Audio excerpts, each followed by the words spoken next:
నిజంగా బొత్స సత్యనారాయణ గారు ఆ మాట మాట్లాడే ముందు గత 5 సంవత్సరాలు మీరు అమ్మఒడికి ఎన్ని నిధులు కేటాయించినారో సంవత్సరానికి ఒక శ్వేతపత్రం రిలీజ్ చేసినా లేదా గతంలో ఎంత చేసినారో చెప్పుకోగలిగిన పరిస్థితులు ఉంటే మీరు విమర్శించడానికి అర్హులు.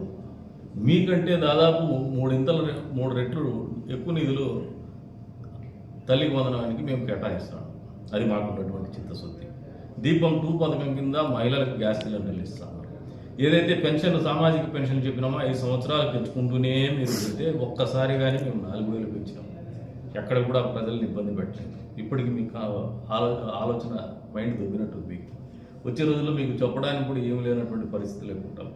కాబట్టే చెప్తున్నా, రాజకీయంగా ఎక్కువ విమర్శ చేయదలుచుకోలేదు. ఎందుకంటే ప్రత్యేకించి పాత్రికేయ సమావేశం ఎందుకు పెట్టుకున్నాం అంటే నిన్నటి రోజున సహకరించినటువంటి పాత్రికేయ మిత్రులకు కావచ్చు, పోలీస్ వారికి కావచ్చు, శానిటేషన్ సిబ్బందికి కావచ్చు, మున్సిపాలిటీ అథారిటీస్ కావచ్చు, మున్సిపల్ కమిషనర్ గారికి కావచ్చు, అదే రకంగా తెలుగుదేశం పార్టీ కార్యకర్తలకు కావచ్చు, నాయకులకు కావచ్చు, ఇతరత్ర పౌరులు ఎవరైతే దీనికి సహకరించినారో వారందరికీ కావచ్చు, ఆలయ అర్చకులకు కావచ్చు మనస్ఫూర్తిగా ధన్యవాదాలు తెలుపుతున్నాం.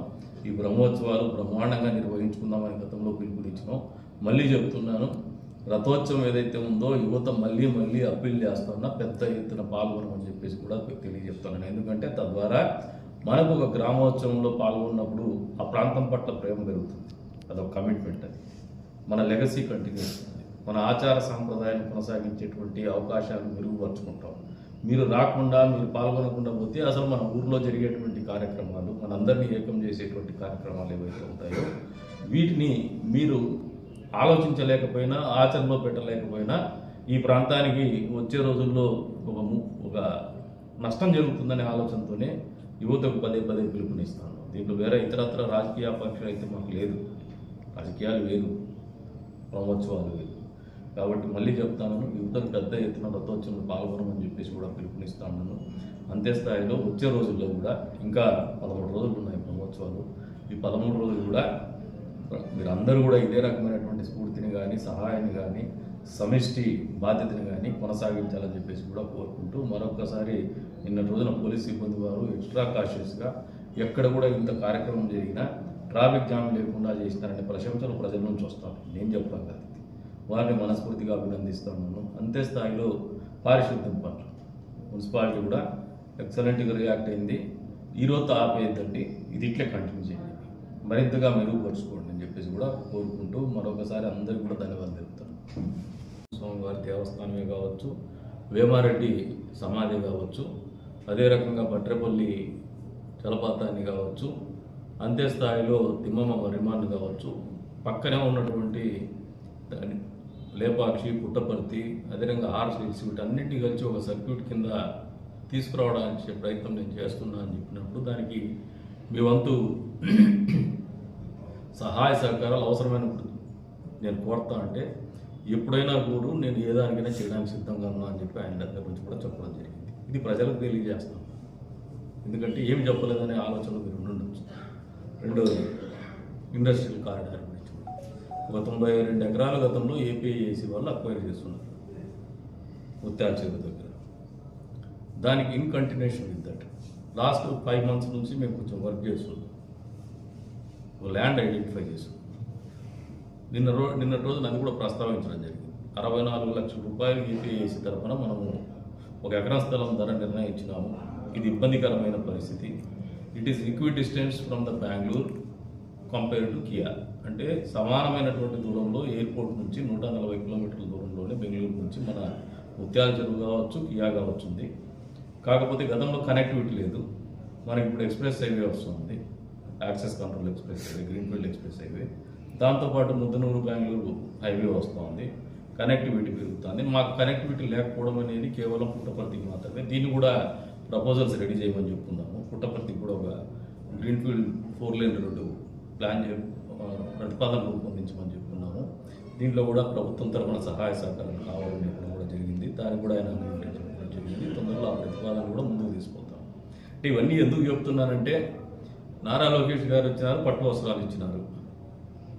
గతంలో ఏదైనా మళ్ళీ రాజకీయంగా మీరు కొంతమంది పని పాటలైన వ్యక్తులు ఉంటారు ప్రాచుర్యం కల్పించడానికి, వాళ్ళకు కూడా అర్థమయ్యే రకంగా, పామర్లకు కూడా అర్థమయ్యే విధంగా చెప్తాము. This is what we are doing.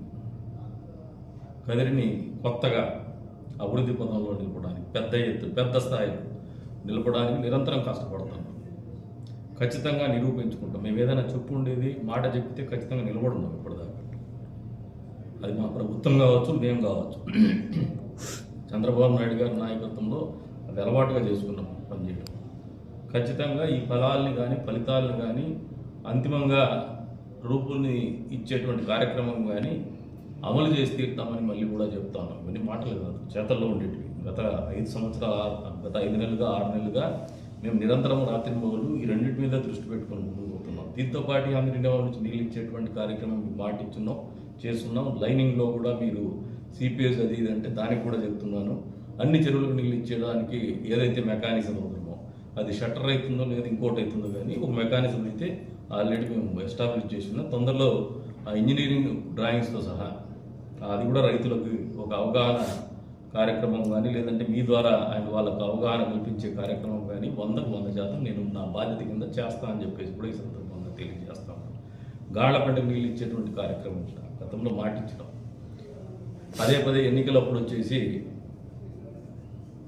Kadiri development అథారిటీని ఏదో ఒక పేరు పెట్టేసి ఎమ్మెల్యేలు పిలుస్తారు. మళ్ళీ వాళ్ళని అడిగే దాఖలాలు లేవు. ఇంతకుముందు కూడా విమర్శించాను. వాళ్ళు అడగరు, వీళ్ళు చెప్పరు. గతంలో ప్రతిపక్షంలో కూడా చెప్పినారు. ఆ రోజు నన్ను మేనిఫెస్టో అంటే ఇంక కొత్తగా మేనిఫెస్టో ఏం లేదు, కదిరి అభివృద్ధి సర్వతోముఖ అభివృద్ధి మా అంతిమ లక్ష్యం. ఇక్కడ జీవన ప్రమాణాలు పెరగల్లా, తలసరి ఆదాయం పెరగల్లా, ఈ రెండు సాధించల్లా. దీనికి ఉన్నటువంటి వనరులు ఏవైతే ఉన్నాయో మాకు ఒకటి టూరిజం సర్క్యూటు, ఒక ఇండస్ట్రియల్ కారిడార్ తప్పితే అగ్రో బేస్డ్ ఏదైతే కోల్డ్ స్టోరేజ్ కానీ వీటన్నిటికి కూడా ప్రభుత్వం తరఫున చిన్న పనులు అవి రొటీన్లో జరిగిపోతాయి. దాని గురించి మేము ఎక్కువ ఆలోచన చేయట్లేదు. అవి కూడా పూర్తి స్థాయిలో అమలు చేస్తాం. అంతే స్థాయిలో విద్యార్థులకు కావచ్చు ఫీజు రీఇంబర్స్మెంట్ గురించి ఏదో దండాలు గిన్నాలంటున్నారు, ఏదో ఫీజు ప్రొవైడ్ చెప్తాను. పాపం వీళ్ళకి అజెండా లేదు. తల్లికి వందనంకి 9,000 కోట్ల చిల్లర నిధులు బడ్జెట్లో కేటాయిస్తే బొత్స సత్యనారాయణ గారు లేదు, బయటకు వచ్చి ప్రెస్ ముందు మాట్లాడతారు. కదిరి నరసింహస్వామి బ్రహ్మోత్సవాల్లో భాగంగా నిన్నటి రోజున కళ్యాణోత్సవం జరిగింది. బ్రహ్మోత్సవాలు నిర్వహించడంలో మొదటి నుంచి కూడా అధికారులని, పుర ప్రముఖుల్ని, అదే రకంగా ఆలయ అర్చకుల్ని, పాత్రికేయుల్ని అందరినీ కూడా అనుసంధానం చేసుకుని ముందుకు పోతున్నాం. అంతేకాకుండా కదిరి నరసింహస్వామి ప్రాశస్తాన్ని కానీ కదిరి వైభవాన్ని కానీ పెంచడానికి ఎప్పుడు కూడా నిరంతరం కృషి చేస్తూనే ఉంటాం. అందులో భాగమే బ్రహ్మోత్సవాల నిర్వహణ అనేది కూడా ఒక భాగం కిందనే చూస్తున్నాం. ఏదైతే గతంలో అంటే 2014-19 కాలంలో తెలుగుదేశం, జనసేన, బీజేపీ కూటమి ప్రభుత్వం ఆధ్వర్యంలో అప్పుడు చంద్రబాబు నాయుడు గారిని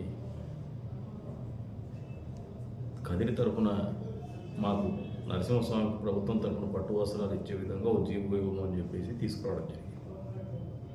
పూర్వపరాలు లేకపోతే 9-14లో ఎమ్మెల్యే ఉన్నాయి, ప్రతిపక్షంలో ఉన్నాం. ఆ రోజు స్వామివారి ఆదాయం చూస్తే దేవాలయం ఆదాయం 80 లక్షలు ఉంది. తదుపరి ఓ 3 సంవత్సరాలు బ్రహ్మోత్సవాలు బ్రహ్మాండంగా నిర్వహించగలిగితే 11 కోట్లకు చేరి గత ప్రభుత్వం హయాంలో 5 సంవత్సరాల కాలంలో స్వామివారి ఆదాయం 14 కోట్లకు చేరింది. అంటే 3 సంవత్సరాల్లో 80 లక్షలది 11 కోట్లకు చేయగలిగినప్పుడు రిమైనింగ్ 3 కోట్లు లోపు ఆదాయాన్ని పెంచడానికి 5 సంవత్సరాలు అధికార పార్టీ ఉన్నా కూడా చేయలేనటువంటి పరిస్థితుల్లోనే గత ప్రభుత్వం బ్రహ్మోత్సవాలు నిర్వహించింది. ఈరోజున మళ్ళీ కూటమి ప్రభుత్వం అధికారంలోకి రాగానే బ్రహ్మోత్సవాల విషయంలో గతంలో ఇచ్చినటువంటి జీవో మేరకు ముఖ్యమంత్రి గారిని కానీ ముఖ్యమంత్రి స్థాయి వ్యక్తిని కానీ బ్రహ్మోత్సవాలకు తీసుకొరావాలనే ఆలోచన మా అందరిలో ఉంది, ప్రజల్లో కూడా ఆ ఆకాంక్ష ఉంది. అందుకు అనుగుణంగానే నారా లోకేష్ గారిని ఆహ్వానించడం జరిగింది. చంద్రబాబు నాయుడు గారు ఉన్నటువంటి హెక్టిక్ షెడ్యూల్ని దృష్టిలో పెట్టుకొని నారా లోకేష్ గారిని ఆహ్వానించడం జరిగింది. ఆయన కూడా మా ఆహ్వానాన్ని మన్నించి మన ఆహ్వానాన్ని మన్నించి నిన్నటి రోజున అసెంబ్లీ జరుగుతున్న అసెంబ్లీ అనంతరం రాత్రి కదిరికి వచ్చేసి నరసింహుని సేవలో ఆయన కూడా భాగస్వామ్యం చేసి కదిరి నియోజకవర్గానికి జరగాల్సినటువంటి లబ్ధి ఆయన రాక ద్వారా చేయగలిగినందుకు కదిరి నియోజకవర్గ ప్రజలందరి తరఫున మనస్ఫూర్తిగా ధన్యవాదాలు తెలుపుతాం. అసలు ఏం మాట్లాడలేదు కదా, 5 నిమిషాలు ఉన్నాడు కదా అనుకోవచ్చు. దాదాపు ప్రజలు మధ్యదారులు ఆపడం కావచ్చు, లేదు టెంపుల్లో పట్టు వస్త్రాలు ఇచ్చిన తర్వాత గర్భగుడి లేకపోవడము, ఇవన్నీ దాని తర్వాత ఆయన మొదటి నుంచి కూడా ఒకటే చెప్తా ఉన్నాడు, కార్యక్రమం నిర్వహణలో భక్తులకు ఇబ్బంది కలగకూడదు మన రాకతో అనే ఆలోచనతోనే ఆయన కూడా చెప్పడం జరిగింది. దానికి అనుగుణంగా నేను ఆయన కంఫర్ట్ లెవెల్ కానీ భక్తాదుల కంఫర్ట్ లెవెల్ కానీ దృష్టిలో పెట్టుకొని సంకల్పం చేసుకొని స్వామివారి దగ్గర వెనక్కి తీసుకోవడం కూడా జరిగింది. దీనికి వేరే ఇతరత్ర ఉండకూడదనే ఆలోచన లేదు ఎక్కడ కూడా. ప్రత్యేకించి పోలీసు వారికి కూడా స్టాండింగ్ ఇన్స్ట్రక్షన్ ఇవ్వడం జరిగింది. ఎక్కడా కానీ ట్రాఫిక్ అంతరాయం జరగకూడదు. కళ్యాణోత్సవంలో మహిళా భక్తుల్ని ఎక్కువ భాగము గౌరవప్రదంగా వాళ్ళకు ప్రివిలేజ్ ఇచ్చి కూర్చోబెట్టమని చెప్పడం కూడా జరిగింది. వీఐపీని తగ్గించండి, కాకపోతే మహిళలకు ఇవ్వాల్సినటువంటి గౌరవం కానీ ప్రాధాన్యత కానీ మొదటి స్థానంలో ఇవ్వండి అని చెప్పేసినాం. అందుకు అనుగుణంగానే పోలీసు శాఖ వారు కావచ్చు, ఆలయ ఈవో గారు కావచ్చు వ్యవహరించడం జరిగింది. నిన్న రోజున మీరు ఆ కార్యక్రమం చూసినా మహిళలు ఎంత పెద్ద ఎత్తున ఉన్నారో మీకైతే కనపడింది. దానికి మనస్ఫూర్తిగా అన్ని శాఖల వారి ప్రత్యేకించి పోలీస్ శాఖ, ఆలయ సిబ్బందికి, ఆలయ ఈవో గారికి మనస్ఫూర్తిగా ధన్యవాదాలు తెలుపుతాను. అంతే స్థాయిలో ఈ కార్యక్రమాన్ని ప్రజల్లోకి తీసుకోవడానికి రాష్ట్ర వ్యాప్తంగా కూడా ఒక ప్రాచుర్యం కల్పించడానికి కూడా పాత్రికేయ మిత్రులు మనస్ఫూర్తిగా కష్టపడినారు, సహకరించినారు. మీ వంతు బాధ్యతగా ప్రత్యక్ష ప్రసారాన్ని కూడా ఇవ్వడం జరిగింది. మీ అందరికీ కూడా పాత్రికేయ మిత్రులందరికీ కూడా కదిరి నియోజకవర్గ ప్రజల తరఫున మనస్ఫూర్తిగా ధన్యవాదాలు తెలుపుతాం. ఈ బ్రహ్మోత్సవాలు ఒక మొకటం లాంటిది నియోజకవర్గానికి. రాష్ట్రంలో ఒక ప్రాధాన్యత సంతరించుకున్నటువంటి క్షేత్రం. మరి అటువంటి క్షేత్ర ప్రాశస్త్యాన్ని తెలియజెప్పడంలో మీ వంతు బాధ్యత కూడా నిరంతరం ఉంటుందనే ఆలోచనతోనే మీకు అందరికీ కూడా మళ్ళీ కూడా కోరుతా ఉన్నాను. చివరి వరకు కూడా ఇది సమిష్టి బాధ్యత.